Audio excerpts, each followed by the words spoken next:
जय जय श्री चैतन्य जय नित्यानंद।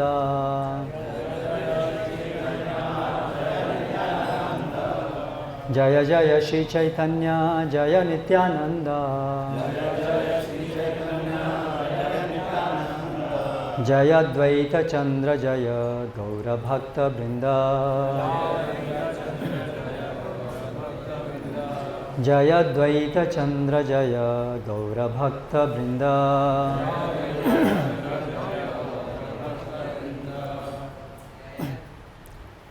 ओम अज्ञानतिमिरान्धस्य ज्ञानञ्जनशलाकया चक्षुरुन्मीलितं येन तस्मै श्रीगुरवे नमः। श्रीचैतन्यमनोभीष्टं स्थापितं येन भूतले स्वयं रूपकदा मह्यं ददाति स्वपदान्तिकं। वन्देऽहं श्रीगुरो श्रीतःपदकमलं श्रीगुरून् वैष्णवांश्च श्रीरूपं साग्रजातं सहगणरघुनाथान्वितं तं सजीवं साद्वैतं सावधूतं परिजनसहितं कृष्णचैतन्यदेवं श्रीराधा कृष्णपादान् सहगणललिता श्रीविशाखान्वितांश्च। जय श्रीकृष्ण चैतन्य प्रभु नित्यानंद श्री अद्वैत गदाधर श्रीवासादि गौरभक्तवृंद। हरे कृष्णा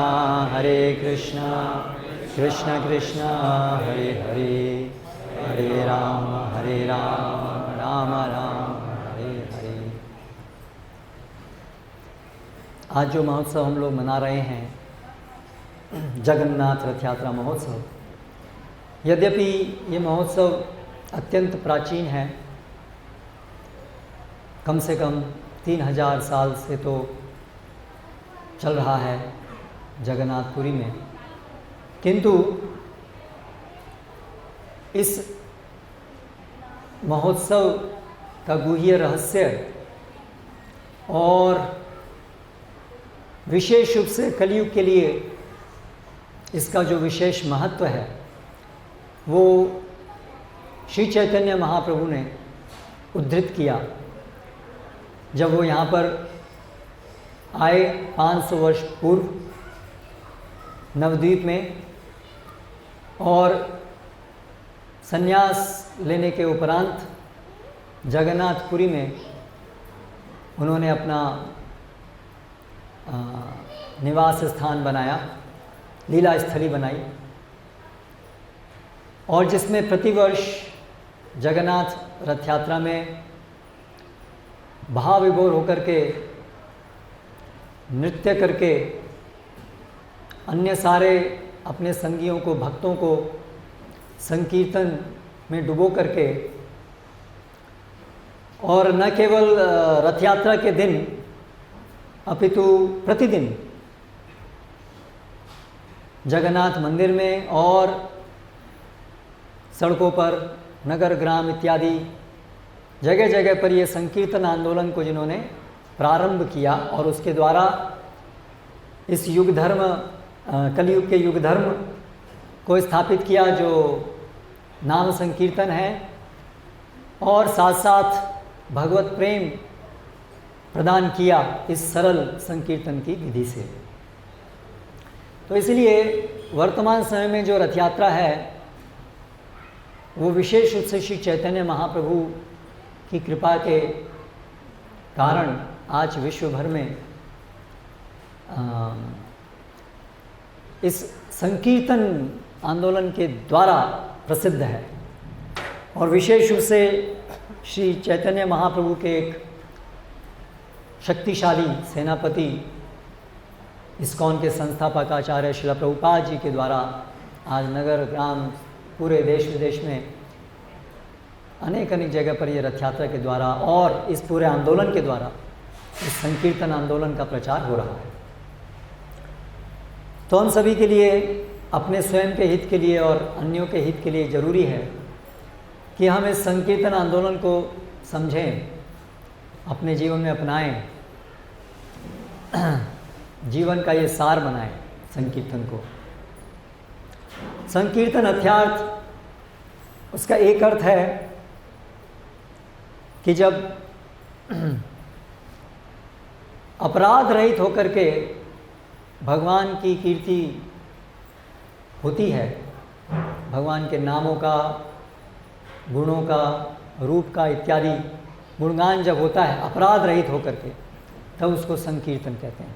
पूर्ण रूपेण कीर्तन, संकीर्तन, समग्र रूपेण। और दूसरा एक अर्थ है कि जब अनेक अनेक लोग मिलकर के वाद्यों के साथ गाते हुए भगवान का गुणगान करते हैं, उसको भी संकीर्तन कहते हैं। तो हम ये जो कलयुग के अंदर हैं तो बहुत विषम अवस्था में हैं। कलेर्दोष निधे राजन अस्ति ही एको महान गुणा कीर्तनादेव कृष्ण से मुक्त संग परम रजेत। कली को दोषों का सागर बताया गया है। कलयुग में वही जीव जन्म लेते हैं जो अत्यंत पापी होते हैं, इसलिए पाप कर्मों का भुगतान करने के लिए कलयुग में जन्म मिलता है। और फिर न केवल पाप कर्मों का भुगतान करने के लिए, बल्कि क्योंकि उन्होंने पाप कर्म किए हैं तो इसलिए पाप कर्मों की प्रवृत्ति भी उनकी बहुत अधिक रहती है, इसीलिए वो पाप कर्म करने में आसानी से प्रवृत्त होते हैं। तो ऐसा ये वर्तमान समय, और हम सभी भी यहाँ पर इस समय जन्म लिए हैं, तो हम समझ सकते हैं कि हमने बहुत पाप कमाए हैं, तभी हम लोग यहाँ आज इस समय इस कलयुग में धरती पर उपस्थित हैं। लेकिन भगवान श्री कृष्ण तो हमारे परम हितैषी हैं, हमारे परम मित्र हैं, इसलिए वे तो हमें हमेशा हमारा उद्धार करने के लिए, हमें इस पापमय पूर्ण जीवन से निकालने के लिए, और न केवल पापमय जीवन से निकालने के लिए बल्कि जन्म मृत्यु के चक्र से निकालने के लिए, और न केवल जन्म मृत्यु के चक्र से निकालने के लिए बल्कि स्वयं अपने चरणों की धूलि प्रदान करने के लिए, अपना प्रेम प्रदान करने के लिए उत्सुक रहते हैं। तो भगवान हमारे लिए अलग अलग युक्तियां बनाते रहते हैं। भगवान यही सोचते रहते हैं, भगवान का चिंतन यही चलता रहता है। हमारा चिंतन तो भगवान का नहीं चलता है, लेकिन भगवान का चिंतन हमारा चलता रहता है। भगवान सोचते रहते हैं कि ये इन जीवों का उद्धार कैसे किया जाए। तो जब भगवान श्री कृष्ण यहाँ पर आए तो इसी उद्देश्य से आए थे, और फिर वो यहाँ से उन्होंने वृंदावन के अंदर अपनी गोलोक की लीलाओं को प्रकट किया और उसके द्वारा हमें आमंत्रित किया। जब कलयुग का आरंभ हुआ ही था, द्वापर का अंत संध्या समय था, जब भगवान श्री कृष्ण आए थे 5000 वर्ष पहले। लेकिन भगवान श्री कृष्ण पुनः जाने के बाद फिर विचार किए कि मैं गया और मैंने वृंदावन में अपनी सभी लीलाओं को प्रकाशित किया, इन सब मूर्ख बद्ध जीवों को आमंत्रित करने के लिए स्वयं अपने धाम। लेकिन फिर भी अनेक लोग तो फिर भी भौतिक जगत में ही अभी सड़ रहे हैं, क्या किया जाए उनका। और अभी ये घोर कलयुग भी आरंभ है।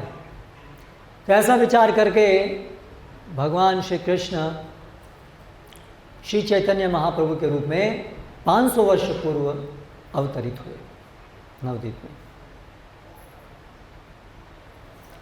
आपने करीमु भक्ति भाव अंगीकार, आपने आचार्य शिखाई भक्ति शिखाई मुशबार।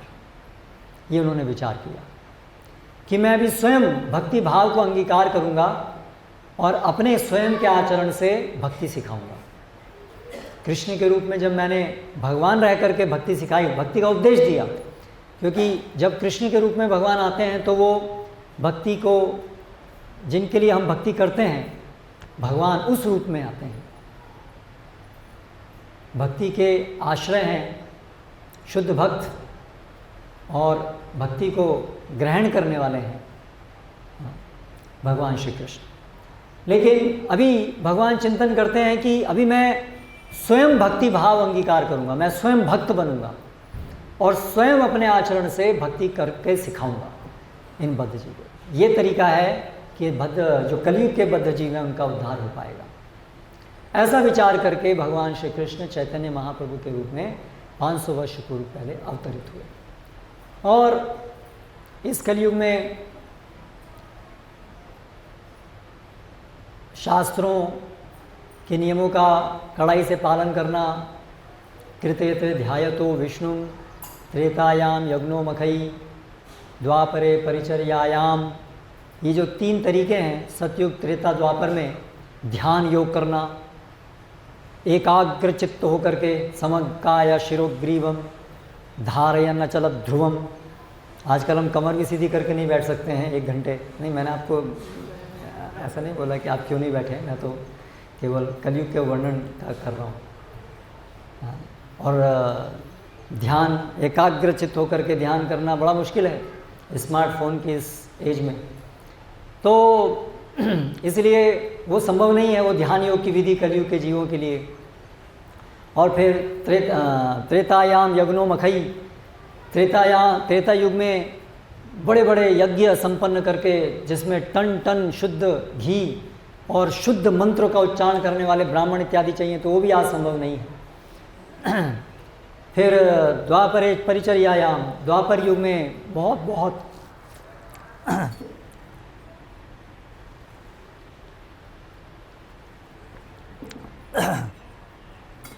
विशाल भव्य मंदिरों का निर्माण, जिसमें बहुत भव्य तरीके से भगवान के अर्च विग्रह का पूजन होता है, ये विधि द्वापर युग के लिए थी।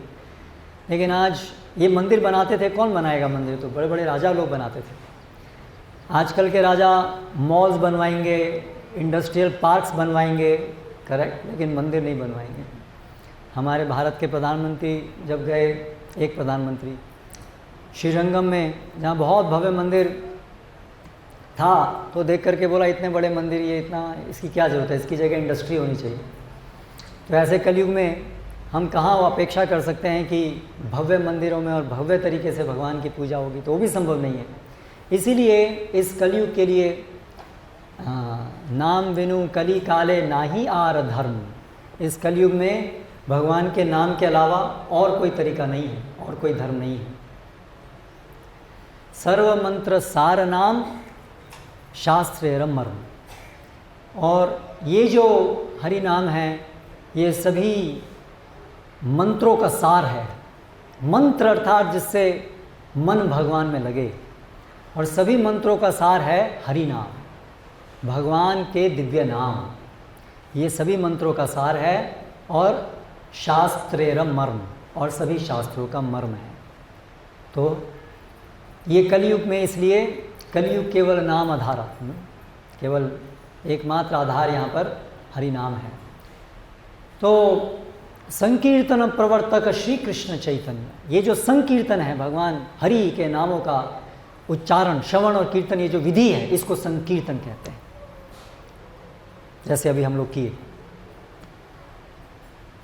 संकीर्तन, वो उसका एक रूप है जिसमें हम भगवान के नाम का कीर्तन करते हैं। और ये नाम का भी एक विशेष रूप दिया गया है शास्त्रों में कलयुग के लिए। हरे कृष्णा कृष्ण कृष्ण हरे हरे, हरे राम राम राम हरे हरे, इति षडोषकम नामना कली कल्मषि नाशनम नतः परतरोपाय सर्ववेदेषु दृश्यते। ब्रह्मा जी कहते हैं ये 16 शब्दों का बना हुआ जो ये महामंत्र है, इसके द्वारा सभी कल्मष का नाश होगा।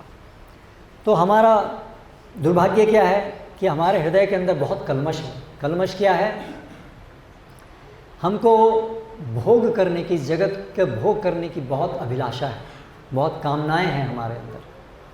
इसको गंदगी कहा गया है, क्योंकि स्वाभाविक रूप से हम जो आत्मा हैं, शरीर नहीं है, हमारा स्वाभाविक कार्य क्या है? कृष्ण सेवा। जीवेर स्वरूप होय कृष्णेर नित्य दास, ये हमारी स्वाभाविक अवस्था है कि हम सब कृष्ण के दास हैं। इसलिए केवल कृष्ण की सेवा करके ही हम संतुष्ट रह सकते हैं, क्योंकि वही हमारी स्वाभाविक स्थिति है। कृष्ण सेवा के अतिरिक्त हम कुछ भी अभिलाषा करते हैं, हम कोई भी कार्य करते हैं, वो कल्मष है, वो हमारे लिए दुर्भाग्य प्रस्तुत करता है। और हम सभी जो कलयुग के जीव हैं उनके अंदर तो ये भगवान को हम भूल करके आए हैं, और भगवान की सेवा करने के अलावा बाकी सब चीज़ें हमारी बहुत उत्साह है, हमारा बहुत वृत्ति है हमारी। इसलिए हमारे हृदय के अंदर बहुत कल्मष भरा हुआ है। इसीलिए भगवान की सेवा करने के लिए हमारे लिए कोई रुचि नहीं है। जितना कल्मष हृदय में होता है, जितना हमारी भोग करने की वृत्ति होती है, उतना ही भगवान की सेवा करने की वृत्ति नहीं होती है। तो क्या किया जाए? ये कैसे कल्मश हटेगा, क्या उपाय है इसका? तो रूप गोस्वामी कहते हैं श्याम कृष्ण नाम चरितादि सितापि, ये भगवान का जो नाम है, भगवान की जो सेवा है, जिसका आरंभ भगवान नाम के श्रवण कीर्तन से होता है, सितापि बहुत मधुर है, मिश्री के समान मधुर है। बहुत ही जगत में कुछ ना कुछ उपमा देनी पड़ेगी, इसलिए मिश्री है, नहीं तो मिश्री तो उसके सामने कुछ नहीं है। जो मधुरता भगवान की सेवा में है, इसलिए भगवान के महान भक्त कहते हैं, जब जिनको भगवान, जो शुद्ध भक्त हैं, वो जो रसास्वादन करते हैं सेवा का, तो वो कहते हैं भगवान का नाम में इतना माधुर्य है कि उसके लिए हजारों हजारों कान होने चाहिए, हजारों हजारों जीवा होनी चाहिए। इससे हम समझ सकते हैं कि बहुत मधुर है भगवान का नाम। भगवान की सेवा अत्यंत मधुर है, जीव को पूर्ण रूप से संतुष्ट करने वाली है। सवै पुंसाम परो धर्मो यतो भक्तिरधोक्षजे आहितु की अप्रत्यता ये नात्मा सुप्रसिद्धति, जिससे आत्मा पूर्ण रूप से संतुष्ट होती है, वो एकमात्र उपाय भगवत सेवा ही है। लेकिन श्याम कृष्ण नाम चरित आदि, भगवान का नाम चरित्र इत्यादि ये ऐसे मधुर है, लेकिन अविद्या पित्तोपतप्त रसनस्य रोचिकानु, जो जिह्वा रुग्ण अवस्था में है, जो कान रुग्ण अवस्था में है, जो शरीर के अंग रुग्ण अवस्था में है, उनको ये जो मधुर रस प्रदान करने वाला भगवान का नाम रूप गुण लीला का कीर्तन है, वो उनको मधुर नहीं लगता है। उसी प्रकार से जैसे पित्तोपतप्त रसनस्य न रोचिकानु, पित्त से तप्त यानी कि पित्त रोग, जॉन्डिस आधुनिक भाषा में, पीलिया रोग से ग्रस्त जिह्वा को जैसे मीठी चीज़ मीठी नहीं लगती है, कड़वी लगती है, उसी प्रकार से हम सभी का ये हाल है कि भगवान की सेवा जो अत्यंत मधुर, अत्यंत संतुष्टि प्रदान करने वाली है, हमको वो कड़वी लगती है। अभी हम 1 घंटा कीर्तन किए, 1 घंटे के में हम लोग कभी कीर्तन कब खत्म होगा, मन में कुछ विचार आने लगा, है ना। लेकिन वास्तव में 24 घंटे भी कम पड़ते हैं शुद्ध भक्तों को। उनको तो लगता है ये ब्रह्मा ने क्या, गोपियाँ है ना भगवान से ब्रह्मा जी को कोसती हैं, तुमने क्या, तुमको शरीर बनाना नहीं आता, तुमने कैसे ये आंखें बनाई हैं, इस आँखों के ऊपर ये पलकें बनाई हैं तुमने, ये बार बार झपकती रहती हैं। हम भगवान का दर्शन एक टक होकर के नहीं कर पाते हैं, है ना।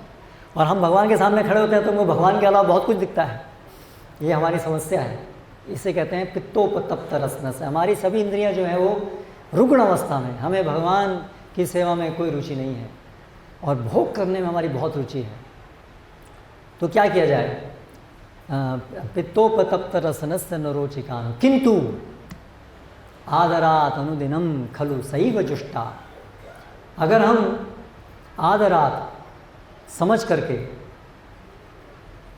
क्या है ये हरिनाम, भगवान कौन है, हमारा उनसे क्या संबंध है, ये आधारभूत तथ्यों को समझ करके, आदरात अनुदिनम किंतु आदरात अनुदिनम खलु सैव जुष्टा, यदि हम अनुदिनम प्रतिदिन नियमित रूप से, यदि हम समझ करके, हमें रुचि नहीं है लेकिन विवेक से समझ करके, आदरात समझ करके कि ये भगवान का नाम, भगवान की सेवा ही उसका उपाय है इस बीमारी से निकलने का, किंतु आदरात आदरात अनुदिनम खलु सैव जुष्टा स्वाद्वी भवती अनुक्रमात् तद्गदमूलहंत्री।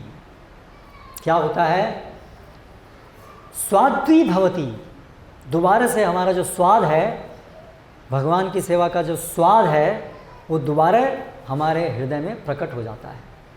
स्वाद्वी भवती क्रमात्, क्रमबद्ध, धीरे धीरे, जैसे जैसे हम भगवान की सेवा करते जाते हैं, क्रमबद्ध धीरे धीरे ये जो स्वाद मूल रूप में है भगवान की सेवा में, जो ढक गया है पित्तो उस बीमारी के कारण, वो पुनः जागृत हो जाता है।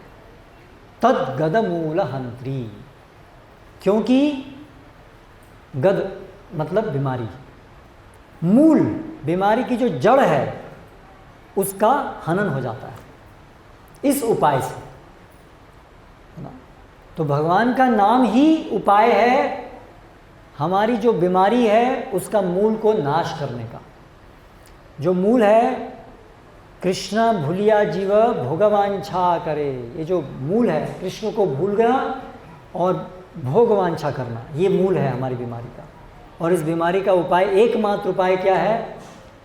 साधु संग में अपराध रहित होकर के जब हम भगवान नामों का उच्चारण करते हैं तो दिव्य प्रेम प्राप्त करते हैं। लेकिन अगर हम अभी शुद्ध अवस्था में नहीं भी कर पा रहे हैं लेकिन कम से कम आदर पूर्वक अपराध न हो ऐसा प्रयास करते हुए जब हम भगवान की सेवा करने का प्रयास करते हैं तो उससे धीरे धीरे क्रमबद्ध होकर के ये जो बीमारी की जड़ है वो खत्म हो जाती है। हमारे कर्म फल, पाप में पुण्य इत्यादि जो भी हमने कर्म फल जो कलमश के रूप में हमारे हृदय में बसे हुए हैं वो सब का हनन हो जाता है। इसलिए एक कृष्ण नाम करे सर्व पाप नाश। एक कृष्ण नाम, अगर शुद्ध रूप में एक बार भी हम कृष्ण का नाम लें तो वो सारे के सारे पापों का नाश कर देता है। एक कृष्ण नाम करे सर्व पाप नाश, प्रेमेरा कारण भक्ति करे न प्रकाश। तो एक तरफ तो कृष्ण नाम पापों का नाश करता है और फिर उसके आगे और क्या करता है? प्रेमेरा कारण भक्ति करे न प्रकाश। जो प्रेम प्रदान करने वाली भक्ति है उसको प्रकाशित करता है ये हरि नाम। इसीलिए श्री चैतन्य महाप्रभु जो स्वयं भगवान श्री कृष्ण हैं, इस हरि नाम का प्रवर्तन करने, नाम संकीर्तन का प्रवर्तन करने के लिए 500 वर्ष पूर्व हम लोगों के लिए आए। और हमारा कितना बड़ा सौभाग्य है कि चैतन्य महाप्रभु स्वयं भगवान कृष्ण की वो लीला में हम भाग ले पा रहे हैं। हम सोचते हैं कि कृष्ण तो 5000 साल पहले आए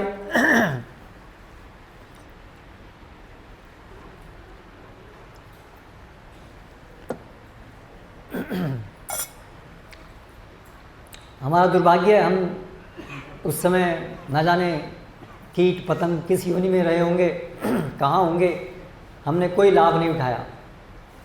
क्या होगा, 5000 साल बीत गए उस बात को। लेकिन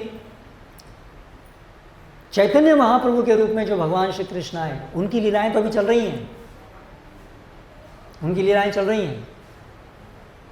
ये जो संकीर्तन आंदोलन की लीला है जो अभी भी चल रही है। और कौन भाग्यवान देखी बारे जने हैं, क्या है वो श्लोक? यद्यपि अद्यपि लीला करे गौर लीला राय, लीला करे गौर राय। अभी भी गौर राय चैतन्य महाप्रभु जो हैं अभी भी वो लीला कर रहे हैं। कोनो भाग्यवान देखी बारे पार, कोई भाग्यवान अभी भी उनको देख सकते हैं। तो चैतन्य महाप्रभु 500 वर्ष पूर्व जब रथ यात्रा महोत्सव होता तो सारे बंगाल में, क्योंकि चैतन्य महाप्रभु अपने जन्म, उनका जो अवतरण हुआ वो नवद्वीप में हुआ। नवद्वीप जो है वो एक डिस्ट्रिक्ट है आज भी बंगाल में, वेस्ट बंगाल। एक बहुत सुंदर विशाल मंदिर अभी वहाँ निर्माणाधीन है ना, इस्कॉन का। तो वहाँ पर श्री चैतन्य महाप्रभु अवतरित हुए और अपनी बाल्य लीलाएं और युवावस्था की लीलाएं उन्होंने सब वहाँ पर की। और इस प्रकार अनेक उनके संगी वहाँ बंगाल में थे। और फिर संन्यास के बाद चैतन्य महाप्रभु पुरी में आ गए और वहीं पर रहे फिर।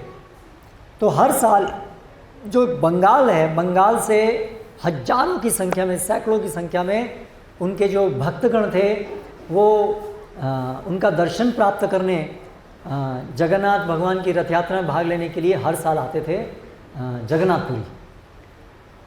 चैतन्य महाप्रभु उन सब का अभिनंदन करते, अभिवादन करते और फिर उन सब के निवास स्थान सब आयोजन करते। जगन्नाथपुरी में प्रताप रुद्र राजा उस समय वहाँ पर राज्य कर रहे थे उड़ीसा, जो वर्तमान उड़ीसा है उस प्रदेश में, और वो भी भगवान के एक महान भक्त थे। इसलिए वो समस्त आयोजन करते भक्तों के रहने का, भक्तों के प्रसाद का। और फिर रथ यात्रा के दिन जैसे अभी भी ये उत्सव चालू ही है, तो अभी भी कितने लाख लोग लगभग भाग लेते हैं? 25-30 लाख लोग। तो ये अभी चल रहा है महोत्सव। रथ अभी भगवान जगन्नाथ अपने स्थान से गुंडीचा मंदिर में हैं, वहाँ पर इस समय हैं, और अभी कुछ दिन बाद फिर वापस जाएंगे।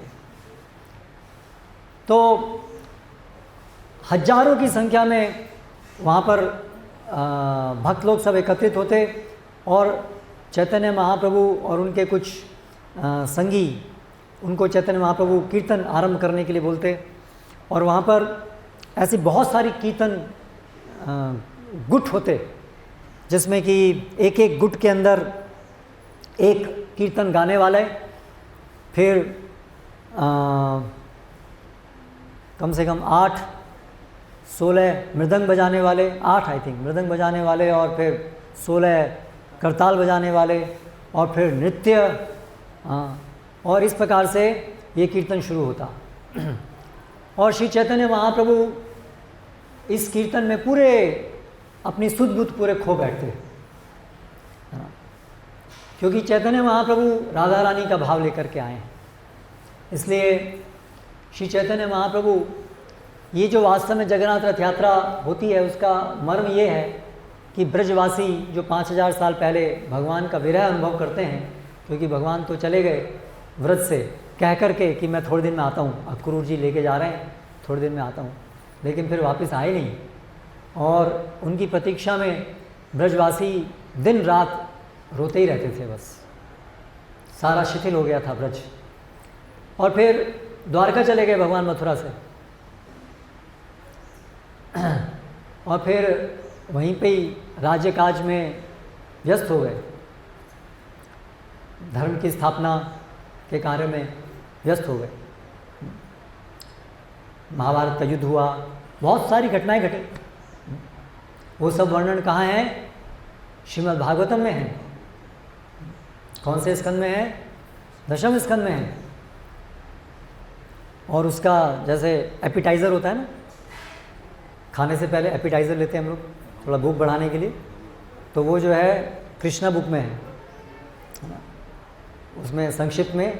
तो पहले वो एपिटाइज़र लीजिए, और उसके बाद में फिर संपूर्ण श्रीमद् भागवतम लीजिए, फीस्ट, नयनों की फीस्ट, करुणों की फीस्ट, सबकी फीस्ट श्रीमद् भागवत। तो वहाँ पर उल्लेख है कि कुरुक्षेत्र में एक बार सूर्य ग्रहण हुआ, और वृष्णि वंशी, यदुवंशी, ब्रज के सभी लोग वहाँ पर एकत्रित हुए। तो ब्रजवासी तो एकत्रित हुए वहाँ पर था, लेकिन अपेक्षा थी कि द्वारका से कृष्ण भी आएंगे, कृष्ण बलराम भी आएंगे, और वो भी आए। और फिर ब्रजवासी और द्वारकावासी सभी लोग आपस में मिलकर के कृष्ण का गुणगान करने लगे। और ब्रजवासियों का जो भावना है, भगवान कृष्ण के प्रति प्रेम है, उसको देख करके तो द्वारकावासी भी दंग रह गए, उनका प्रगाढ़ प्रेम देखे। पहले उद्धव जी गए थे जब द्वारका से ब्रज संदेश लेकर के भगवान का, तब उद्धव जी भी आश्चर्यचकित हो गए थे कि ये ब्रजवासियों की भक्ति कितनी प्रगाढ़ है।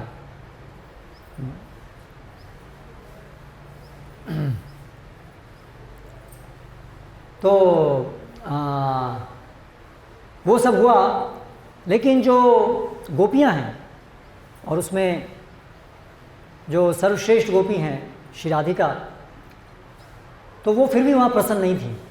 यद्यपि कृष्ण वहाँ थे उपस्थित, बहुत समय के बाद वो मिले थे, लेकिन फिर भी गोपियाँ पूर्ण रूप से प्रसन्न नहीं थीं। क्यों प्रसन्न नहीं थीं? क्योंकि अभी कृष्ण नहीं थे, व्रज के कृष्ण नहीं थे। अभी वो द्वारका के कृष्ण द्वारकाधीश के रूप में थे, एक ऐश्वर्य भाव में एक राजा के रूप में थे। लेकिन जो गोपियों की, जो ब्रजवासियों की जो भक्ति है, वो भक्ति भगवान के ऐश्वर्य से युक्त नहीं है। वास्तव में ऐश्वर्य का बोध, यानी कि कृष्ण भगवान है, ये बोध भगवान की सेवा की जो घनिष्ठता है उसको शिथिल कर देता है, उसको लोप कर देता है। इसलिए व्रज की जो भक्ति है उसमें माधुर्य प्रधान है। ये सब विषय बहुत गहरे विषय हैं। हम लोग जो अभी भक्ति के आरंभिक स्तर में हैं, हमें ये विषय समझने चाहिए, लेकिन हमें ये समझना चाहिए साथ साथ कि जो ब्रजवासियों की भक्ति है वो बहुत, उसके लिए ऊंची योग्यता चाहिए। ये हृदय में सब कलमश जब तक है तब तक हम उसमें प्रवेश भी नहीं कर सकते हैं, और वो भगवान की विशेष कृपा से ही उसमें प्रवेश प्राप्त होता है। वो जब होगा होगा, जिसका होगा होगा। लेकिन हमारे लिए जो इस समय अनुसरणीय है वो है जिसमें हम समझ करके कि भगवान जगन्नाथ हैं, जगत के नाथ हैं, ये भगवान हैं, ये समझ करके, और हम उनके दास हैं, ये समझ करके हम भगवान की सेवा करें, ये हमारे लिए उपयुक्त है। किंतु ये जानना तो चाहिए कि भगवान को पूर्ण रूप से प्रसन्नता तब होती है जब बहुत अंतरंग भाव में, वात्सल्य माधुर्य भाव में भगवान की सेवा होती है। तो वो हमारी जो भक्तगण उस अवस्था में भगवान की सेवा करते हैं वो हमारे स्वामी हैं, उनके मार्ग चिन्ह पर हमको चलना है। तो इस प्रकार ये जो रथ यात्रा है वो सभी ब्रजवासियों की भाव है कि भगवान आप कुरुक्षेत्र से चलो ब्रज की तरफ, आप ब्रज में आओ, हम वहाँ आपसे मिलना चाहते हैं, हम वहाँ उस भाव में आपकी सेवा करना चाहते हैं, ये कुरुक्षेत्र में नहीं। तो ये पूरी रथ यात्रा जो है वो इस भावना का द्योतक है। तो इस प्रकार श्री चैतन्य महाप्रभु इस रथ यात्रा में भाग लेते और इस प्रकार राधा रानी के इस भाव में विभोर होकर के वो इस रथ यात्रा में भाग लेते, और साथ साथ क्या करते, ये जो संकीर्तन आंदोलन है इसके द्वारा सबको ये कृष्ण भक्ति, कृष्ण प्रेम प्रदान करते। तो ये संकीर्तन में जो जो भाग लेता वो सब लोग, कलमश उनके हृदय से पूरा खत्म हो जाता और वो भी कृष्ण प्रेम प्राप्त कर लेते। तो इतनी बड़ी शक्ति है ये संकीर्तन में कि ये कृष्ण प्रेम प्रदान करती है।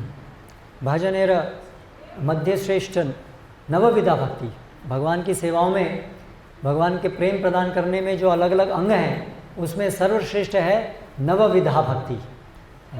श्रवणम कीर्तनम विष्णु स्मरणम पाद सेवनम अर्चनम वंदनम दस्यम सख्यम आत्मनिवेदनम इति पुंसार्पिता विष्णु भक्तिश्चैन नवलक्षणा। ये 9 लक्षणों वाली भक्ति, इसको नवविधा भक्ति कहते हैं। तो ये जो है भजनेर मध्य, सभी प्रकार के भजनों में ये सर्वश्रेष्ठ है। तार मध्य सर्वश्रेष्ठ नाम संकीर्तन, उसमें भी जो सर्वश्रेष्ठ है वो है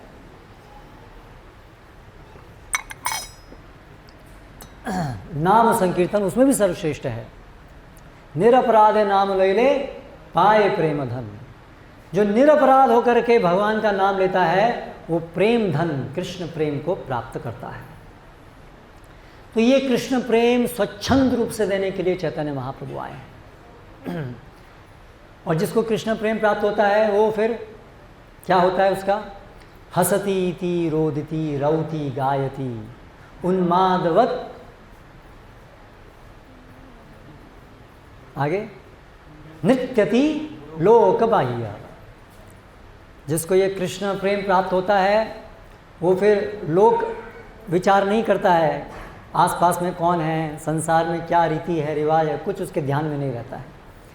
वो तो गाता है, रोता है, पागल जैसा हो जाता है ना, नृत्य करता है ना, उन्मादवत, जैसे पागल हो गया वो, उन्मादवत। तो श्री चैतन्य महाप्रभु इस तरह उन्मादवत कीर्तन करते, संकीर्तन में भाग लेते। उनके आंखों से भाव विभोर अवस्था में अश्रु की धारा ऐसे निकलती जैसे पिचकारी से पानी निकलता है, और जितने भी आसपास में लोग थे सब भीग जाते। हम लोग तो पसीने से भीगते हैं, वहाँ पर चैतन्य महाप्रभु के अश्रुधारा से वो लोग सब भीग जाते। ये ऐसा भाव हम लोग जीव के अंदर नहीं देख सकते हैं, वो केवल श्रीमती राधा रानी के अंदर ही देखा जा सकता है, वो महाभाव की अवस्था है। लेकिन जो जीव हैं वो भी उस कृष्ण प्रेम में उन्मत्त होकर के वो भी इस प्रकार, वो नहीं लेकिन भाव भक्ति को भी, भाव और प्रेम के लक्षण उनके अंदर भी प्रस्तुत होते हैं। और ये सब जो लक्षण हैं उन्मादवत गायती रोदती, वो तो उनके अंदर भी प्रस्तुत होते हैं। चैतन्य महाप्रभु के संगी वो भी पागल होकर के ऐसे नाचते गाते, और हृदय के अंदर कलमश तो बहुत पहले निकल गया। वो तो क्या है, अनुसंग फल करे संसारे रक्षय। ये हरिनाम संकीर्तन के प्रभाव से अनुसंग, इसका अनुसंगिक फल है कि संसार का क्षय हो जाता है। जन्म मृत्यु का चक्र का निवारण तो उसका अनुसंगिक फल है, वो तो साइड प्रोडक्ट है ना, वो तो उसका साइड प्रोडक्ट है। अनुसंग फल करे संसारे रक्षय, संसार का क्षय होता है। लेकिन चित्त आकर्षीय करे प्रेम उदय, चित्त को आकर्षित करके ये चित्त में प्रेम का उदय कराता है ये कृष्ण नाम। तो ये कृष्ण नाम हमारे चित्त को आकर्षित करने वाला है ना, और आकर्षित करके हमारे हृदय में प्रेम प्रदान करने वाला है। तो इस तरह से चैतन्य महाप्रभु ये लीला करते, और उस रथ यात्रा में सब लोग भाव विभोर हो जाते। आप देख रहे हैं यहाँ पर केवल मनुष्य नहीं, चैतन्य महाप्रभु जब झारीखंड नामक जंगल से प्रसार किए तो ये चीते और सारे जंगली जानवर भी संकीर्तन में भाग लेकर के वो भी कृष्ण प्रेम प्राप्त कर लिए। तो आज रथ यात्रा में तो मनुष्य भाग लेने वाले हैं, लेकिन साथ साथ आसपास में जो पेड़ पौधे हैं और वहाँ पर जो जीव जंतु हैं वो भी आज ये हरिनाम संकीर्तन लेंगे में भाग लेंगे एक्चुअली। तो चैतन्य महाप्रभु इस प्रकार ये रथ यात्रा में लीला करके सबको कृष्ण प्रेम प्रदान करते। तो ये है ये आंदोलन जो चैतन्य महाप्रभु का आंदोलन है, जिसमें हम सब लोग भाग ले रहे हैं, जिसमें हमें खुद इस प्रकार हृदय को शुद्ध करके कृष्ण प्रेम प्राप्त करना ये हमारा गंतव्य है। और साथ साथ इस पूरे संसार में ये कृष्ण प्रेम सबको प्राप्त हो, ऐसा प्रयास हमें करना है। और ये इस समय संभव है क्योंकि चैतन्य महाप्रभु की इच्छा है कि ऐसा होगा। भारत भूमि ते मनुष्य जन्म होइलो जार, जन्म सार्थक करी कर परोपकार। तो चैतन्य महाप्रभु की एक निर्देश है हम सबके लिए कि हम सभी इस संकीर्तन आंदोलन में भाग लें, अपना जीवन सार्थक करें और साथ साथ अन्य लोगों का भी जीवन सार्थक करें।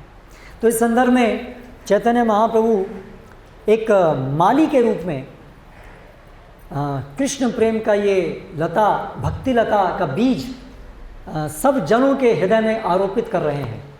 ये लीला चल रही है उनकी, और संकीर्तन के माध्यम से उसका पोषण होगा, उस लता का, भक्ति लता का, और उसमें फिर अंत में फल लगेंगे, कृष्ण प्रेम रूपी फल। तो इस प्रकार से चैतन्य महाप्रभु एक माली के रूप में एक ये बीज सबके हृदय में बो रहे हैं। तो उसके संदर्भ में हम कुछ उनकी वाणी सुनेंगे कि चैतन्य महाप्रभु हमसे क्या चाहते हैं। चैतन्य महाप्रभु की कृपा से ही हमको कृष्ण प्रेम प्राप्त होगा, और चैतन्य महाप्रभु की हमसे क्या चाहते हैं अगर हम वो जानेंगे और अपने जीवन में अपनाएंगे तो हमें जल्दी ही वो कृष्ण प्रेम प्राप्त होगा।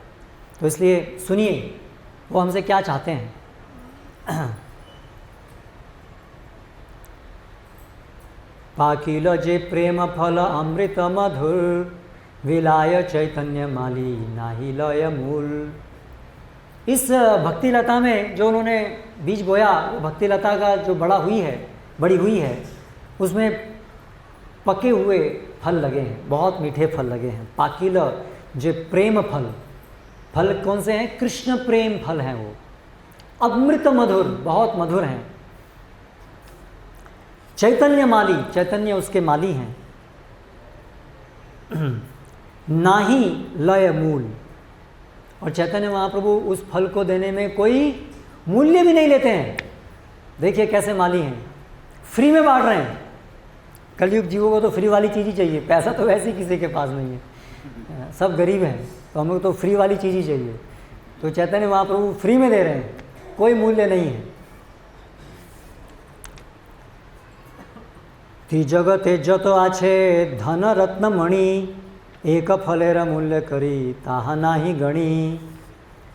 भक्ति के ऐसे एक अमृतमय फल के मूल्य की बराबरी तीनों लोगों की सारी संपदा भी नहीं कर सकती, इसलिए कोई मूल्य उन्होंने नहीं रखा है, क्योंकि अगर मूल्य रखते तो कोई मूल्य दे ही नहीं पाता। मागे व ना मागे के हो पात्र व अपात्र, इहार विचार नहीं जाने देय मात्र। मागे कि कोई नहीं मागे, कोई फल मांग रहा है कि नहीं मांग रहा है, वो ये विचार नहीं कर रहे हैं। कोई पात्र है कि अपात्र है, कोई योग्य है कि कोई अयोग्य है, ये भी विचार नहीं कर रहे हैं। जो सामने मिला दे दिया, है ना। तो श्रील प्रभुपाद तात्पर्य में लिख रहे हैं, चैतन्य महाप्रभु के संकीर्तन आंदोलन का यही सकल सार है। तो हम लोग सब चैतन्य महाप्रभु के इस आंदोलन में भाग ले रहे हैं, तो ये उसका सार है। इस संकीर्तन आंदोलन को सुनने या इसमें भाग लेने का पात्र कौन है और कौन नहीं, इस प्रकार का भेदभाव नहीं किया जाना चाहिए। तो कौन पात्र है कौन अपात्र है, इसका विचार नहीं किया जाना चाहिए। अतः इसका प्रचार भेदभाव रहित होकर करना चाहिए।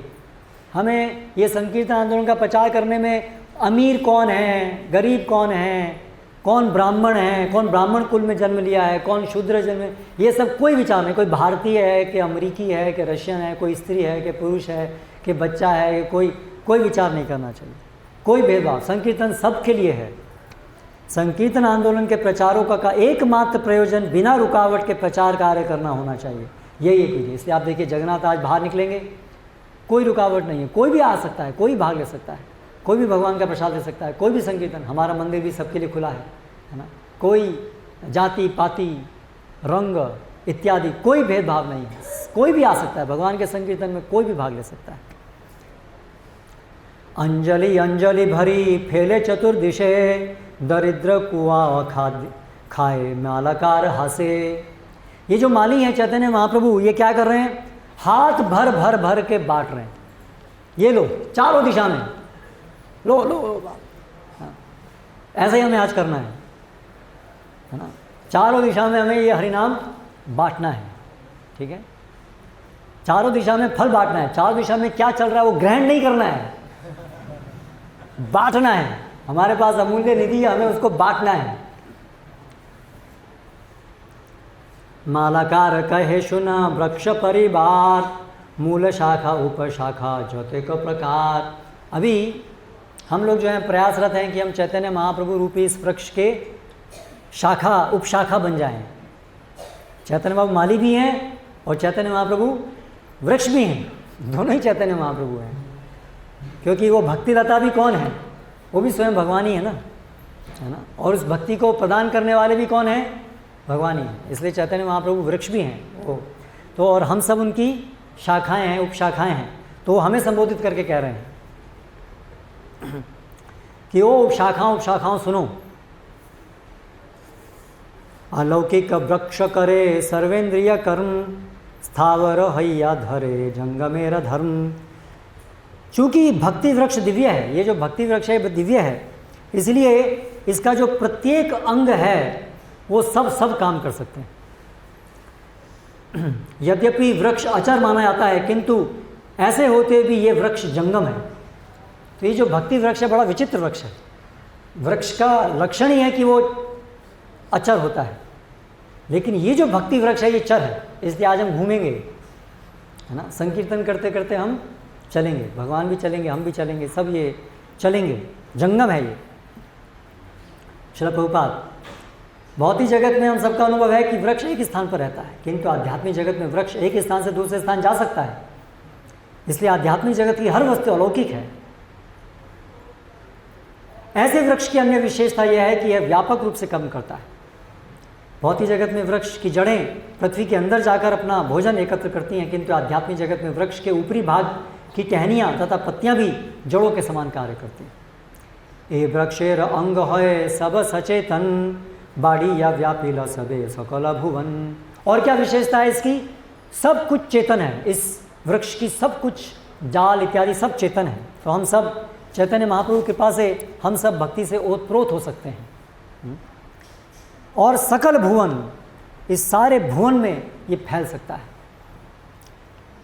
आगे कहते हैं चैतन्य महाप्रभु हमें संबोधित करते हुए, एकल मालाकार आमी कहाँ कहाँ जाग, एकल वकत फल पड़िया बिलाप।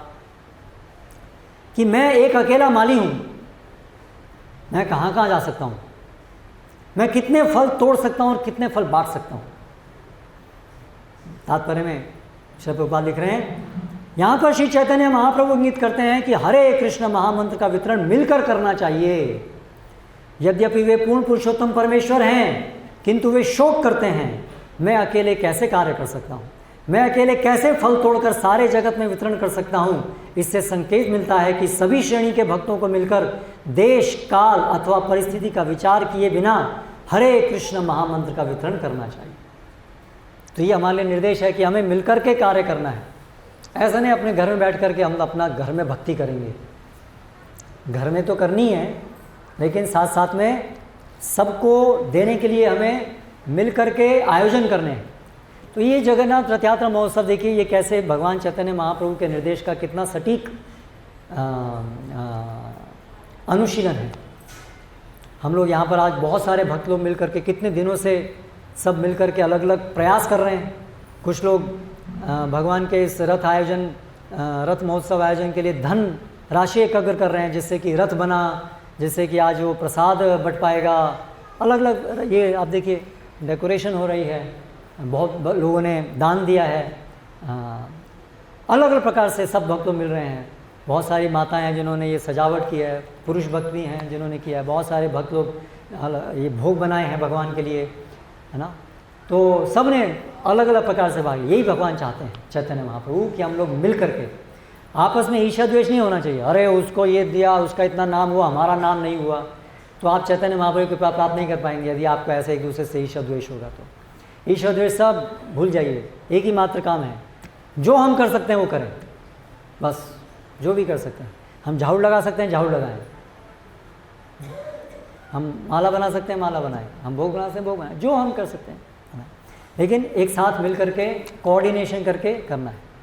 रथ चलेगा तो कोऑर्डिनेशन चाहिए ना, एक रस्सी इधर खींच रहा है, एक रस्सी इधर खींच रहा है, तो कैसे चलेगा रथ। तो ये भगवान का प्रचार का काम कैसे होगा, यदि हम लोग सब अपनी शक्तियों को मिलाएंगे, मिला करके। तो यहाँ से हमें सीखने को मिल रहा है कि हमें अपनी शक्तियों को मिलाना है।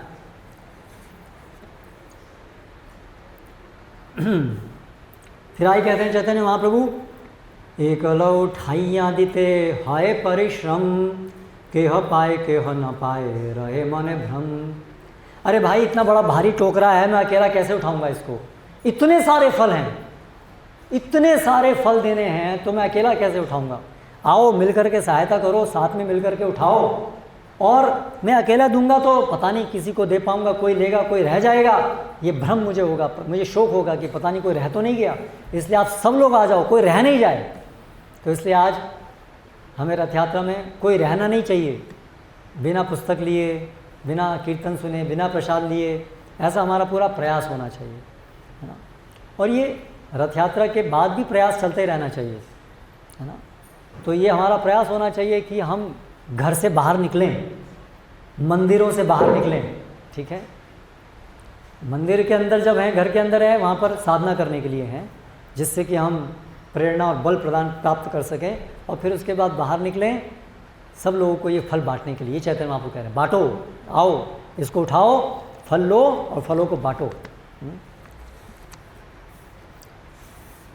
आगे कहते हैं, आतेवामी आज्ञा दिलु सबा कारे, यहाँ तहाँ प्रेम फल देह यारे तारे।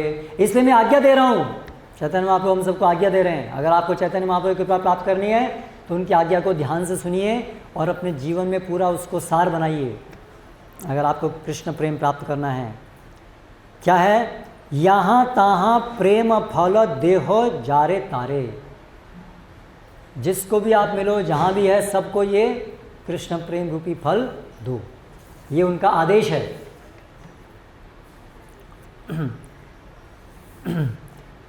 इसी प्रकार भक्तिविनोद ठाकुर इसलिए एक गीत में कहते हैं, एने छी औषधि माया नाशी बार लागी, हरि नाम महामंत्र लो तुम्ही लागी तुम्ही मागी, भक्ति विनोद प्रभु चरणे पड़िया, से ही हरि नाम मंत्र लैला मागिया। तो चैतन्य महाप्रभु कह रहे हैं कि ये कली जो माया रूपी बीमारी है उसकी मैं औषधि लेके आया हूँ जो इसका नाश करेगा।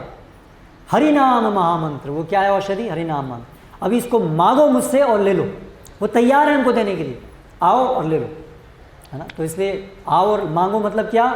चैतन्य महाप्रभु के आदेश का पालन करो। तो चैतन्य महाप्रभु ने क्या आदेश दिया? जन्म सार्थक करी कर परोपकार, अपना सार्थक करो और दूसरों का परोपकार करो। तो हरिनाम संकीर्तन में अपने को डुबो और दूसरों को प्रेरित करो, वो भी इस संकीर्तन में भाग लें। श्रील प्रभुपाद तात्पर्य लिखते हैं, देखिए श्रील प्रभुपाद के तात्पर्य कैसे एक एक शब्द हमको प्रेरणादायक हैं, है ना। चैतन्य महाप्रभु की वाणी और फिर श्रील प्रभुपाद की वाणी, उसको और बढ़ाने के लिए, है ना। तो श्रील प्रभुपाद लिखते हैं, श्री चैतन्य महाप्रभु ने संकीर्तन आंदोलन का सूत्रपात माया के उस मोह को दूर करने के लिए किया जिसके कारण इस भौतिक जगत का हर व्यक्ति अपने आप को पदार्थ से उत्पन्न हुआ मानता है और इसलिए शरीर के प्रति अपने अपने कर्तव्यों को निभाता है। तो हम सब अपने को शरीर मान रहे हैं और इसलिए बहुत सारे कर्तव्य हमने बना लिए हैं इस देहात्म बुद्धि में रह करके। वास्तव में जीव शरीर नहीं अपितु आत्मा है। उसे ज्ञान तथा आनंद से सदैव पूर्ण होने की आध्यात्मिक आवश्यकता है। ये हमारा स्वरूप है, हम हमेशा से आनंद में विभोर होकर के रहें, ये हमारा स्वरूप है। लेकिन अभी हम बड़े निरानंद में रहते हैं, हमेशा दुखी रहते हैं, शोक संतप्त रहते हैं, उदास रहते हैं, चिंताग्रस्त रहते हैं, हाय हाय कल क्या होगा, ये समस्या वो समस्या।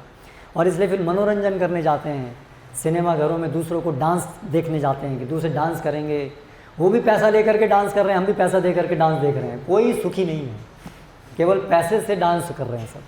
लेकिन ये जगन्नाथ रथ महोत्सव है जहाँ पर सब भाव विभोर होकर के नृत्य करेंगे। कोई पैसे से आज डांस नहीं करने वाला, करेक्ट। इतने लोग डांस करेंगे, कोई पैसे से नहीं करेगा, करेक्ट। एक मूवी बनाने में कितना पैसा लगता है? करोड़ों करोड़ रुपए लगते हैं। लोगों को नचाने में करोड़ रुपए लगते हैं और इसको फिर देखने में लोग करोड़ रुपए खर्च करते हैं। लेकिन भगवान की सेवा में या संकीर्तन में स्वतः लोग भावी भरो करके नृत्य करते हैं, ना पैसा देना पड़ता है ना लेना पड़ता है।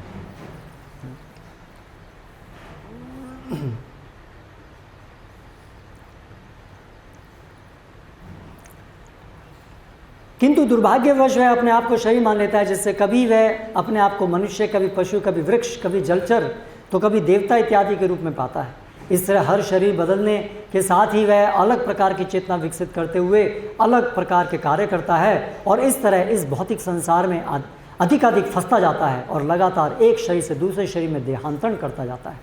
माया के वशीभूत होकर वह भूत या भविष्य पर विचार नहीं करता। देखिए आज कितनी सटीक वर्णन है आज का। भविष्य की कोई विचार नहीं करता है, मेरा कल क्या होगा, मरने के बाद हम कहाँ जाएंगे, क्या होगा। हमने तो आज फिलॉसफी बनाई है, कल किसने देखा, आज में रहो, कल सुअर बन जाओ, कोई परवाह नहीं, ऐश करो आज। लेकिन सदैव ऐश करनी चाहिए ना, केवल आज ही क्यों ऐश करें। अगर आज की ऐश करने का मतलब है कल की लाठी, यम की, नरक की, तो उससे क्या फ़ायदा है, वो तो बुद्धिमानता नहीं है ना। सदैव हमें आनंदित रहना चाहिए। एक ही दिन आनंदित क्यों, और वो भी एक ही दिन भी आनंदित नहीं होते हम। माया के वशीभूत होकर वह भूत या भविष्य पर विचार नहीं करता, केवल वर्तमान के अल्पकालिक जीवन से संतुष्ट रहता है। इस माया या मोह को दूर करने के लिए ही श्री चैतन्य महाप्रभु संकीर्तन आंदोलन लाए हैं और वे हर एक से प्रार्थना करते हैं कि लोग इसे अंगीकार करके वितरित करें। जो व्यक्ति सचमुच ही श्री भक्तिविनोद ठाकुर का अनुयायी है, उसे श्री चैतन्य महाप्रभु के इस निवेदन को तुरंत स्वीकार करते हुए उनके चरण कमलों में नमस्कार करके हरे कृष्ण महामंत्र की याचना करनी चाहिए। यदि कोई इतना भाग्यशाली हो कि महाप्रभु से हरे कृष्ण महामंत्र की याचना कर सके तो उसका जीवन सफल हो जाए।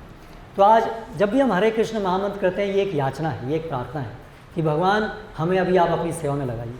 हम आपकी सेवा को चिरकाल से भूल गए हैं, अभी हमारे अंदर वो मति दीजिए कि हम दोबारा आपकी सेवा में पूरी तरह से रत रहें।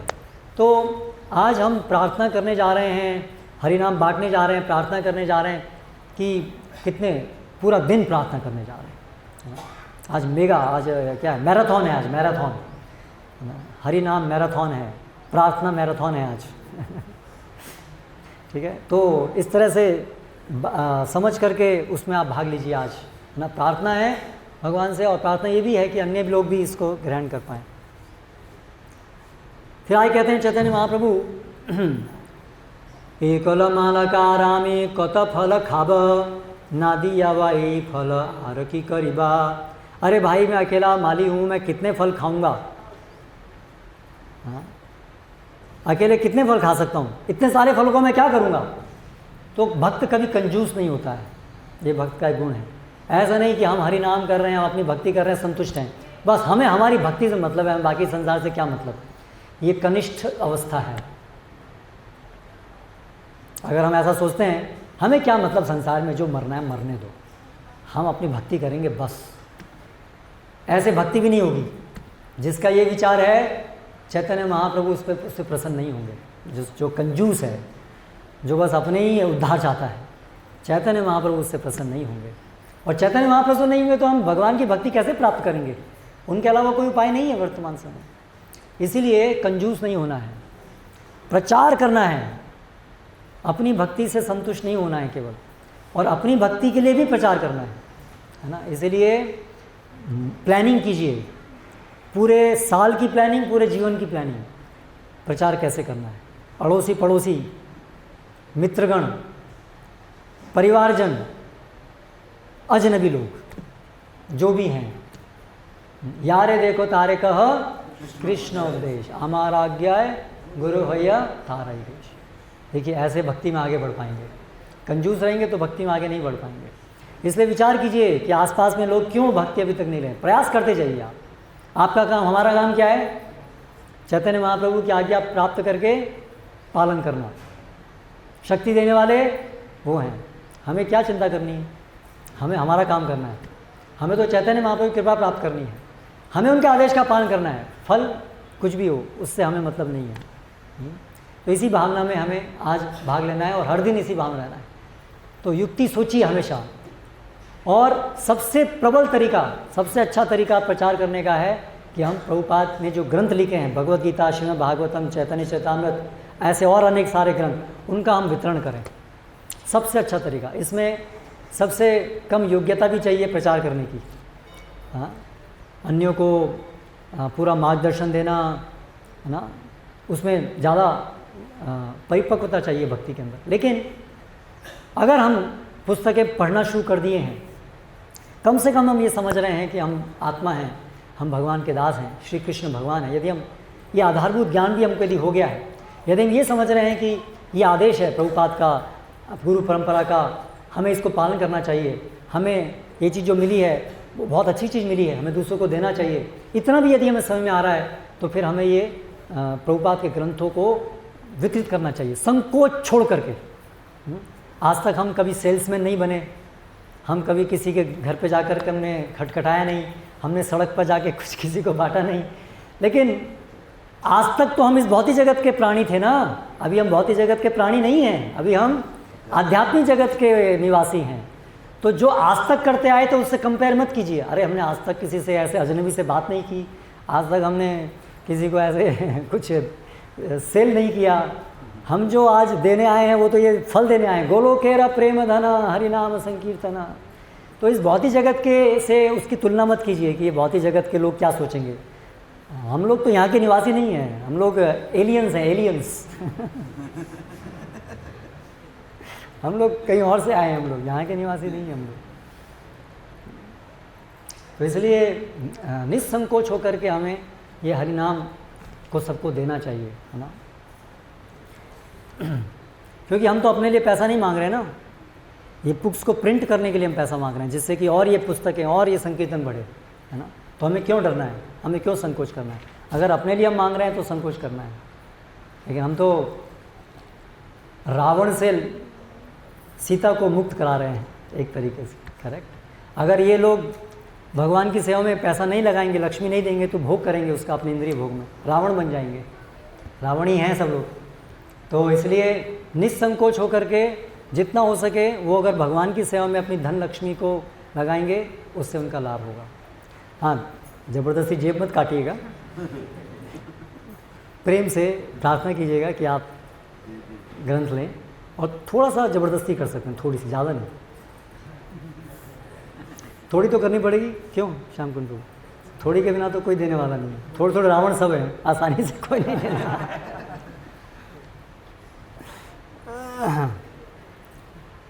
ओके, टाइम आई थिंक कब तक खत्म करें? कोई है यहाँ पर संचालक? 10 बजे से, तो और थोड़ा कर सकते हैं? क्या करें आगे और? ओके, फिर तो आगे श्रील प्रभुपाद लिख रहे हैं, श्री चैतन्य महाप्रभु ने भक्ति के इतने फल उत्पन्न किए कि उन्हें सारे विश्व में वितरित कर देना जरूरी है, अन्यथा वे अकेले इतने सारे फलों को कैसे चख सकते हैं और आस्वादन का आनंद कैसे ले सकते हैं। श्री चैतन्य महाप्रभु के रूप में भगवान श्री कृष्ण के अवतरित होने का मूल कारण था श्रीमती राधा रानी के कृष्ण के प्रति प्रेम को समझना और उस प्रेम का आस्वादन करना। चूँकि भक्ति के वृक्ष के फल असंख्य थे, अतएव वे बिना किसी रोक टोक के हर एक को बांट देना चाहते थे।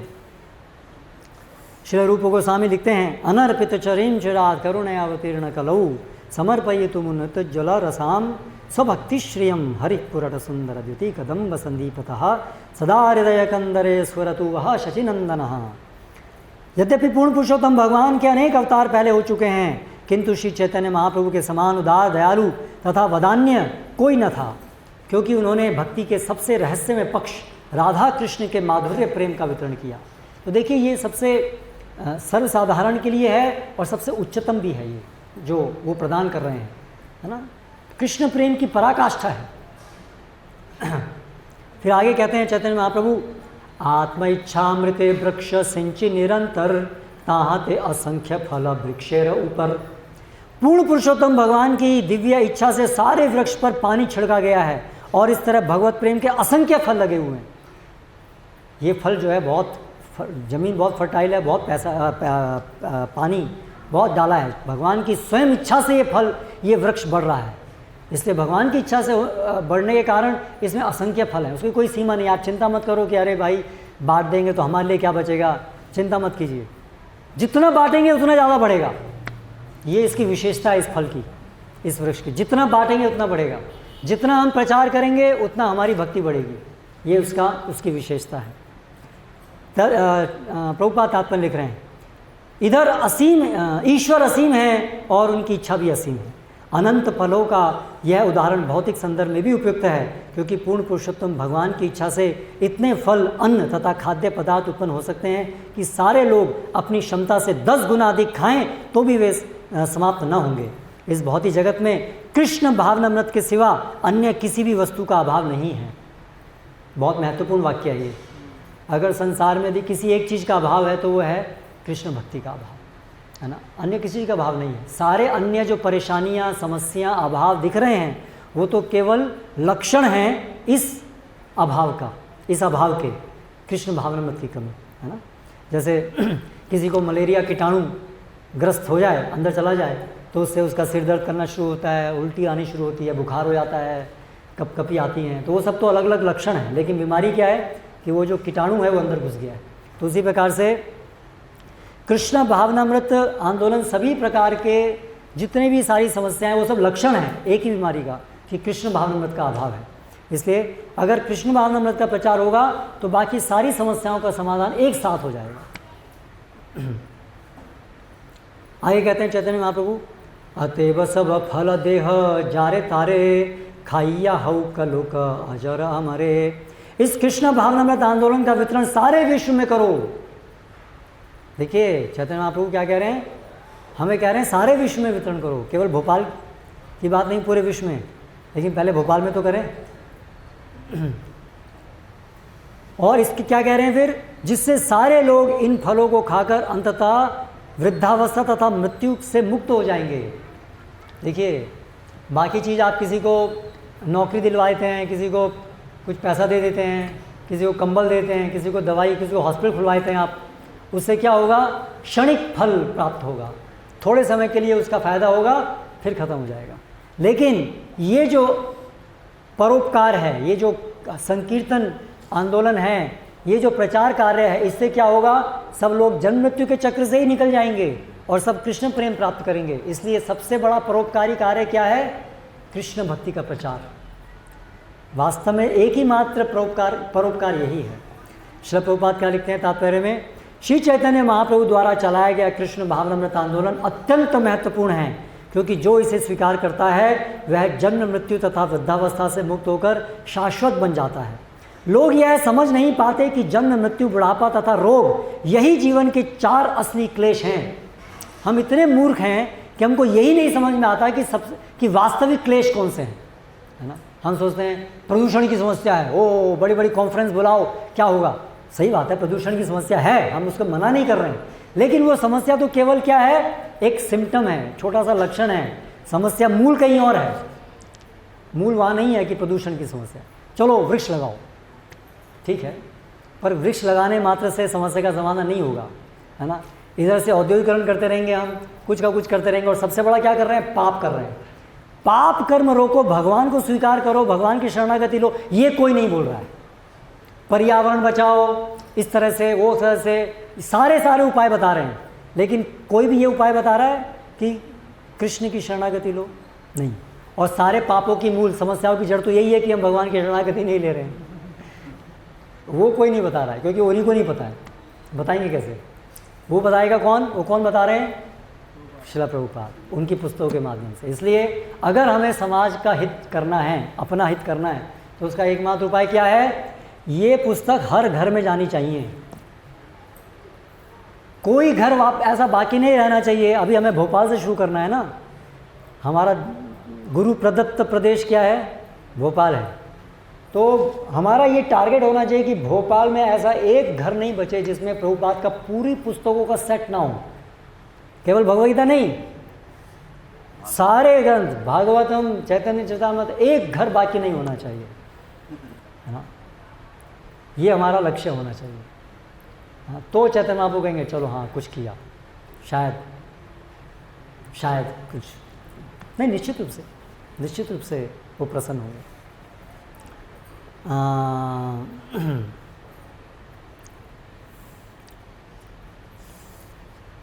केवल हरे कृष्ण मन से सारे क्लेशों से छुटकारा। अतः जो लोग श्री चैतन्य महाप्रभु के वास्तविक सेवक हैं, सोच लीजिए आप लोग वास्तविक सेवक हैं कि नकली सेवक हैं?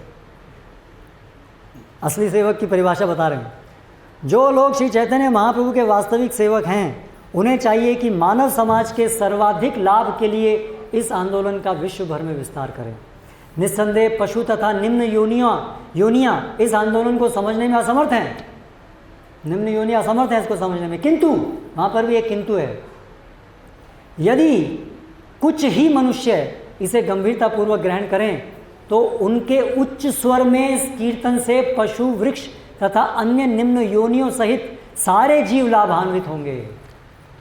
तो आज हम लोग कुछ लोग हैं जो रथ यात्रा में कीर्तन करेंगे, लेकिन उसके परिणाम स्वरूप अन्य बहुत लोग जो वहाँ वैसे ही वहाँ से निकल रहे थे, बस उन्होंने तो ये प्लान नहीं किया था कि आज रथ यात्रा में भाग लेंगे, है ना। शायद शुरू में तो कोस रहे होंगे वहाँ पर, अरे ये ट्रैफिक जाम हो गया, पता नहीं क्या ये हरे कृष्णा वाले क्या करते रहते हैं, है ना। लेकिन वो कोसने में भी उनका भला हो रहा है, क्योंकि उनके मुंह से हरे कृष्णा निकल गया। उन्होंने किसको कोसा? हरे कृष्णा वालों को कोसा। तो वो कोसना भी उनके लिए लाभप्रद हो गया। और फिर जब वो देखेंगे जगन्नाथ को, अगर थोड़ा सा भी उनके अंदर पुण्य है तो वो सराहे बिना नहीं रहेंगे। हाँ बहुत सुंदर है भगवान, और ये कितना सुंदर कीर्तन हो रहा है। अगर थोड़ा सा पुण्य है, अगर बिल्कुल पापी हैं तो शायद बोलेंगे क्या है, देर हो रही है, क्या रोक दिया। अगर बहुत पापी हैं तो ऐसा होगा। लेकिन भोपाल वासी ज़्यादातर लोग ऐसे पापी नहीं हैं, संसार में ज़्यादातर लोग ऐसे पापी नहीं हैं। ऐसे दुष्ट तो बहुत कम हैं जो बिल्कुल सराह ही नहीं सकते हैं, उनको प्रसाद दिए तो है हमें नहीं लेंगे। ऐसे लोग तो बहुत ही थोड़े हैं, गिनती के हैं। लेकिन ज़्यादातर लोग तो कम से कम इतने पुण्यशाली हैं कि हाँ अच्छा है, बड़ा सुंदर, मंदिर नहीं आ सकते लेकिन हाँ अच्छा है। तो ऐसे लोगों का बहुत लाभ होगा, और पशु पक्षी जितने भी वहाँ हैं उनका भी लाभ होगा। तो इतना आज महान कार्य होने जा रहा है। है ना, हम लोग इसमें भाग लेने जा रहे हैं, तो कितना हमारा उत्साह होना चाहिए, है ना, इसमें भाग लेने के लिए। जब श्री चैतन्य महाप्रभु ने हरिदास ठाकुर से पूछा कि वे मनुष्यों के अतिरिक्त अन्य जीवों को कैसे लाभ पहुंचा सकते हैं, देखिए चैतन्य महाप्रभु सबके लिए व्यतीत हैं, जीव जंतुओं के लिए, क्योंकि सभी तो आत्मा है ना। तो श्रील हरिदास ठाकुर ने उत्तर दिया कि हरे कृष्ण महामंत्र इतना शक्तिशाली है कि यदि इसका उच्च स्वर में, बाबा ये शब्द आ रहा है उच्च स्वर, ठीक है, तो हॉल्स और जो भी आपकी टैबलेट्स कुछ हैं तो साथ में बैग में रखिएगा, ठीक है। देखिए मैं कितना थोड़ा सा बोल रहा हूँ, उसमें मेरे को कितना पानी पीना पड़ रहा है। कलियुगी जीवों का कंठ भी स्ट्रांग नहीं है, करेक्ट, तो इसलिए, लेकिन उच्च स्वर में गायन करना है ना, उच्च स्वर से उच्चारण किया जाए तो सबके सब इससे लाभान्वित होंगे, जिसमें निम्न योनियाँ भी सम्मिलित हैं। कई बार हम देखते हैं लीड जो कीर्तन जो गा रहा है वो गा रहा है और बाकी सब लोग उत्साह से रिस्पॉन्स नहीं कर रहे हैं, गा नहीं रहे हैं, तो ऐसा नहीं होना चाहिए, है ना। तो आज परीक्षा है ना, हर दिन तो हम कीर्तन करते हैं 15 मिनट 10 मिनट, ठीक है, तो उच्च स्वर में गा भी लेते हैं, लेकिन आज तो कितने घंटे हैं, कम से कम 4 घंटे है, और इंडिया में तो 4 है मतलब 5 तो हो गई, ठीक है। तो इसलिए स्टेमिना बिल्डअप करके चलिए शुरू से ठीक है, 5 घंटे कीर्तन, 5 घंटे नृत्य, तेज स्वर में होना है, ठीक है। तो और माइक तो एक के पास ही रहेगा, ठीक है, तो इसलिए बाकी लोगों को अपना कंठ से तेज ध्वनि में लगातार गाना है, लगातार गाना है और लगातार कीर्तन में भाग लेना है। फिर आगे कहते हैं चैतन्य महाप्रभु, जगत व्यापिया मोर हवे पुण्य ख्याति, सुखी हैया लोक मोर गाही बेक कीर्ति। यदि फलों को सारे विश्व में वितरित किया जाए तो पुण्य आत्मा के रूप में मेरी ख्याति सर्वत्र फैलेगी और सारे लोग अत्यंत प्रसन्नतापूर्वक मेरे नाम की महिमा का गान करेंगे। चैतन्य प्रभुपाद तात्पर्य लिख रहे हैं, श्री चैतन्य महाप्रभु की यह भविष्यवाणी अब सच हो रही है। देखिए श्री प्रभुपाद के द्वारा ये भविष्यवाणी सच हो रही है और प्रभुपाद की कृपा से हम भी उस भविष्यवाणी को और परिपूर्ण करने में सौभाग्य से भाग ले पा रहे हैं। कितना बड़ा सौभाग्य हमारा है।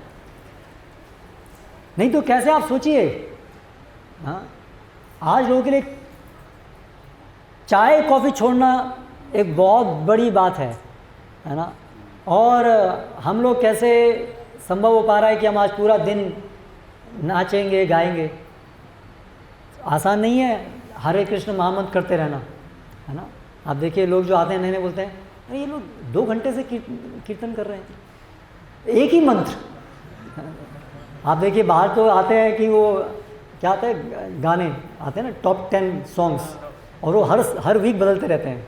कोई भी एक गाना जो है वो कंटिन्यूस टॉप 10 में नहीं रहता है, लेकिन हरे कृष्ण मंत्र हमेशा टॉप में ही है भक्तों के जीवन में, है ना। उनको कोई बदलने की जरूरत नहीं पड़ती है ना। उनका एक ही यही हरे कृष्ण महामंत्र, एक ही चीज़ बार बार होती रहेगी, क्योंकि ये भौतिक नहीं है। बोलो केरा प्रेम धना हरि नाम। केवल हमें कभी कभी ऐसा लगे कि अरे क्या, वो हमारी कमी की वजह से लगता है, क्योंकि हम उसमें एब्जॉर्ब नहीं हो पा रहे हैं, है ना। हमारा चित्त कहीं और है, हम उसको सुन नहीं रहे हैं, हम उसको श्रवण नहीं कर रहे हैं, हम भगवान से प्रार्थना नहीं कर रहे हैं, इसलिए वो हमें प्रतीत होता है कभी कभी, है ना। लेकिन अन्यथा ऐसा नहीं होगा।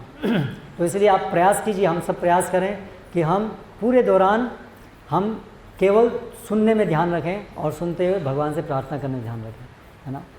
और बाकी सब अपने आप होगा काम, है ना। जिनको संचालन करने का काम है वो संचालन का ध्यान रखेंगे, है ना। जिनको केवल कीर्तन में भाग लेना है वो कीर्तन में भाग लें, बस पूरी तरह से तल्लीन होकर के।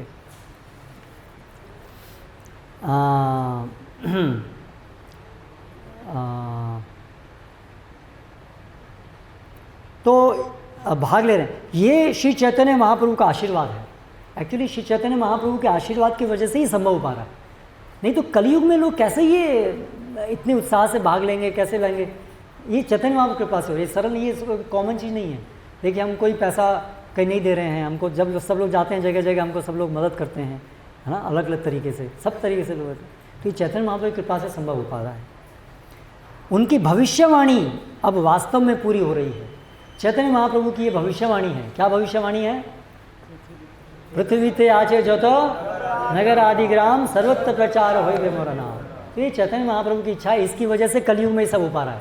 और ये कब तक होगा? थोड़े टाइम तक ही होगा, 10,000 वर्ष तक ही होगा। ऑलरेडी 5 साल निकल गए, उसके अंदर अंदर ये स्वर्णिम युग जैसा है।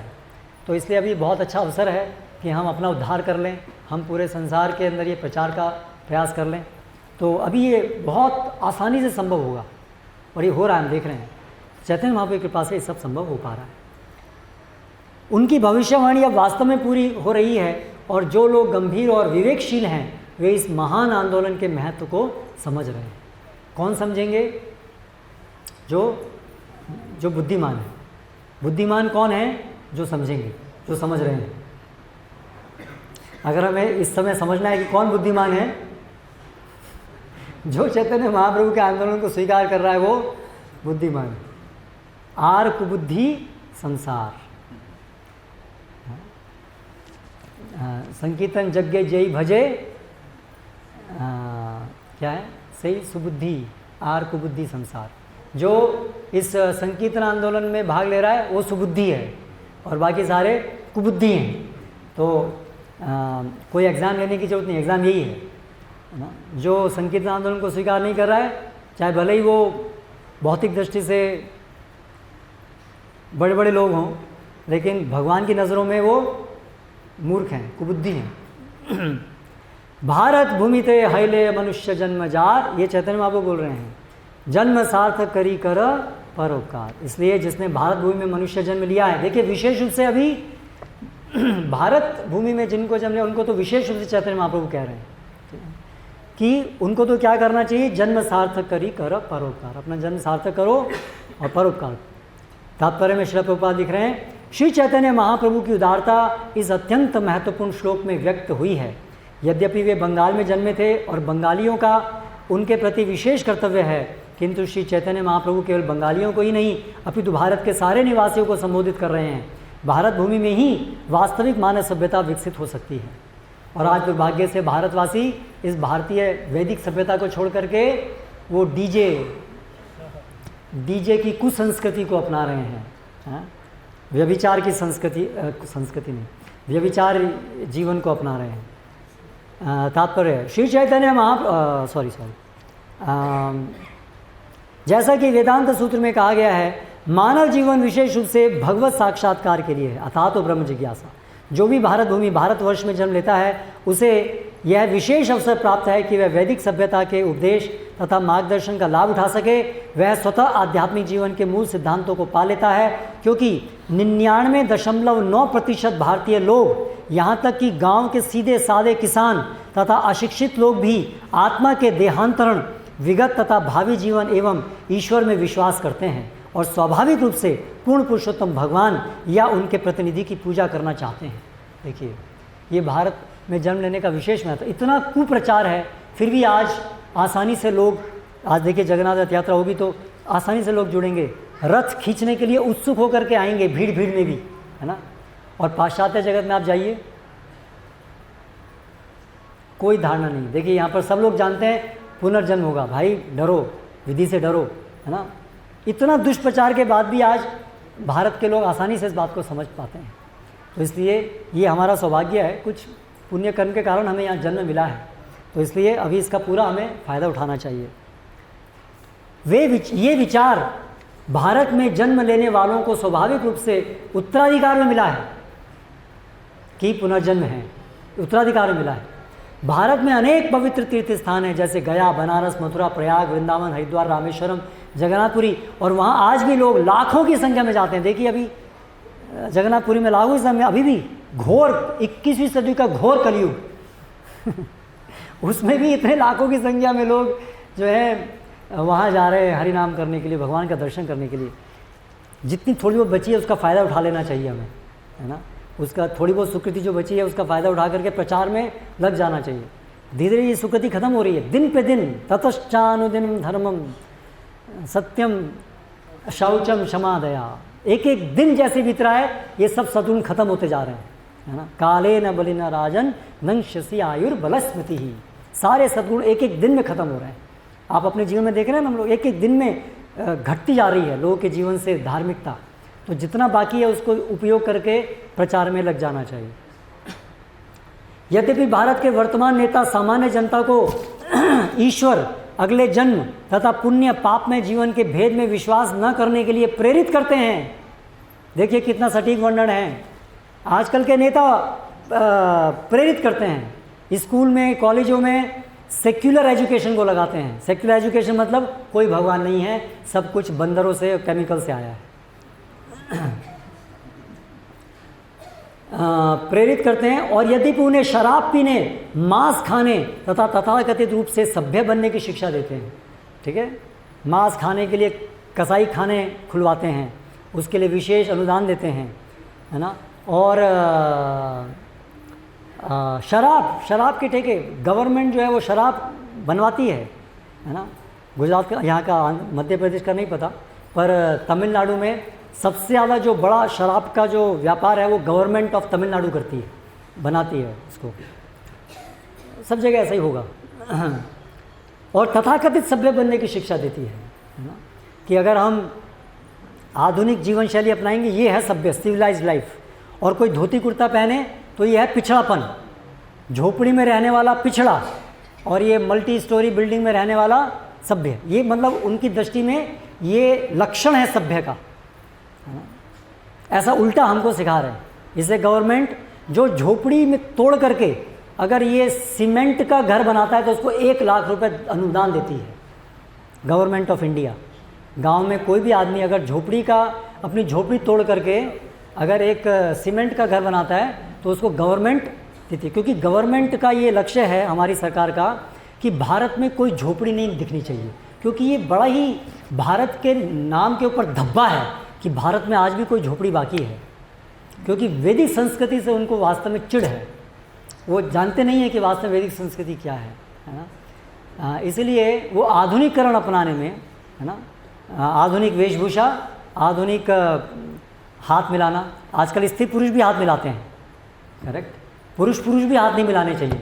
अभी कोविड की वजह से तो ठंडे हुए हैं, लेकिन अन्यथा तो उनकी तो विचारधारा यही है कि आपस में अगर हम किसी को मिलें तो हाथ मिलाना चाहिए। ये कौन सी संस्कृति है, स्त्री पुरुष एक दूसरे से हाथ मिला रहे हैं, है ना। कभी विचारणीय भी नहीं था ये चीज़, तो इसकी तरफ प्रेरित किया जा रहा है। आज हमारे स्कूल यूनिवर्सिटीज़ में स्कूलों में लड़का बैठेगा, लड़की बैठेगी, फिर लड़का, अगर अलग अलग बैठेंगे, बोले क्या ही तुम एक ऐसे करके बैठो। ये हमें सिखाया जा रहा है। ये जो प्रोपा बोल रहे हैं ऐसे नहीं बोल रहे हैं। यहाँ पर बहुत सारे टीचर्स बैठे हैं, और टीचर्स बैठे हैं, स्टूडेंट्स बैठे हैं। करेक्ट। सो ये हो रहा है, ये हमको प्रेरित किया जा रहा है। शिक्षा दे, फिर भी लोग 4 पापों से भयभीत रहते हैं। हम जानते हैं हमारे स्कूल में लड़कियों को, लड़कों को भी शर्म आती थी ऐसे, जब शिक्षक ऐसे बोलते थे। दे फील हेजिटेंट, क्या कह रहे हैं। लेकिन बार बार उनको ऐसा करा के बेशर्म बना दिया गया था। अभी फिर शर्म चली आती है, फिर वो वैश्य जैसे बन जाते हैं, सब वैश्या वृत्ति करने लगते हैं, कोई शर्म लिहाज नहीं। अवैध संबंध, मांसाहार, नशा तथा जुआ, इस सबसे वो भयभीत रहते हैं आज भी भारत के लोग। जब भी कोई धार्मिक उत्सव मनाया जाता है तो लोग हजारों की संख्या में एकत्र होते हैं। हमें इसका वास्तविक अनुभव है।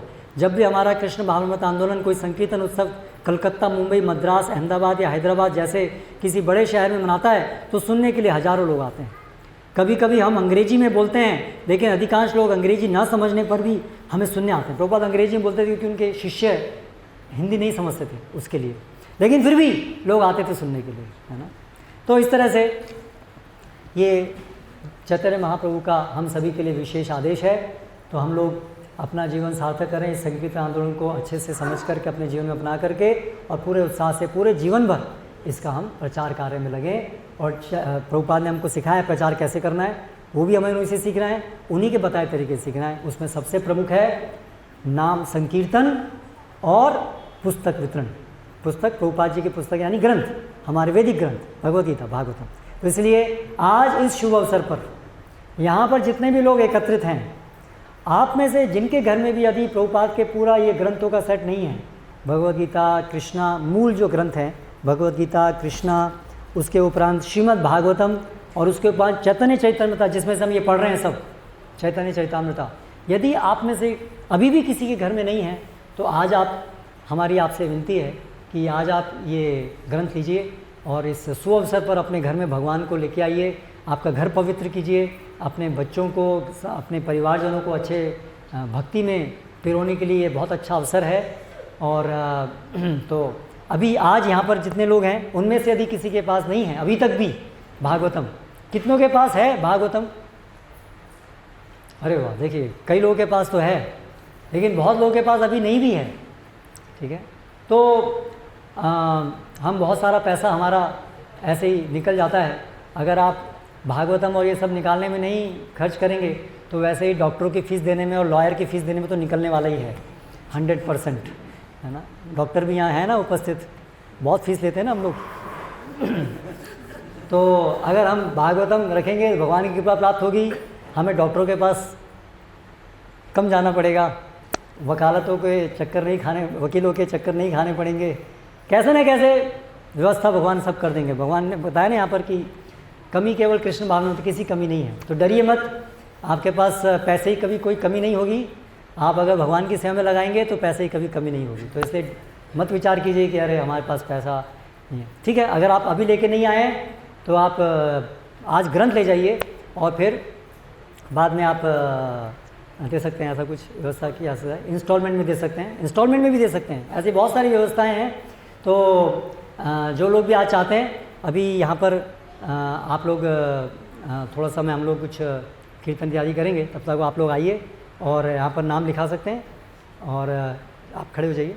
श्याम कुंड प्रभु हैं, उनको आप अपना नाम लिखा सकते हैं और यहीं पर आज सबके सामने, जगन्नाथ जी के सामने, प्रभुपाद जी के सामने आपको ये ग्रंथ यहीं पर ही दिया जाएगा। आप लोग ये सौभाग्य आज प्राप्त कर सकते हैं। हरे कृष्णा।